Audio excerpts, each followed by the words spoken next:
خالد محمد شوقي سائق مصري ضحى بحياته لإنقاذ مدينة العاشر من رمضان من كارثة مؤكدة، تاركاً وراءه أولاده الثلاثة، وحتى حفل زفاف ابنه كان المفروض يكون الشهر الجاي. أهالي مركز بني عبيد بمحافظة الدقهلية استقبلوا خبر وفاة السائق خالد محمد شوقي النهاردة، متأثراً بإصابات خطيرة جداً كان أصيب بيها الأسبوع اللي فات.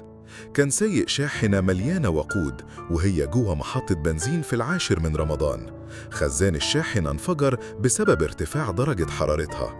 في عمل بطولي فاق كل التوقعات، وبدون أي تردد خالد نط على كرسي القيادة وانطلق بالشاحنة وهي مولعة بره المحطة، وبكده أبعد خطر انتشار النار للمناطق السكنية اللي جنبها أو للمحطة نفسها.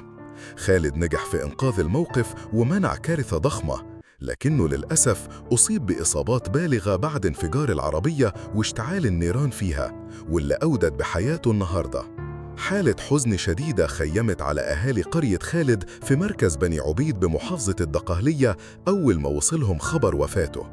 الأهالي دلوقتي بيجهزوا الترتيبات اللازمة عشان يستقبلوا الجثمان ويدفنوه. والأكثر إيلاماً إن خالد كان أب ل3 أولاد، وكان بيستعد للاحتفال بحفل زفاف ابنه يوم 19 الشهر اللي جاي، وده بيزود من قسوة الخسارة اللي أصابت عيلته وأهل قريته.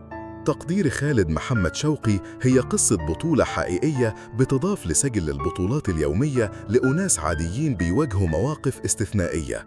في تساؤلات كتير بتدور في الأذهان عن تقدير التضحيات دي. هل شايف إن في تقدير كافي واحتفاء بالبطولات اليومية اللي بيقوم بيها أفراد زي خالد؟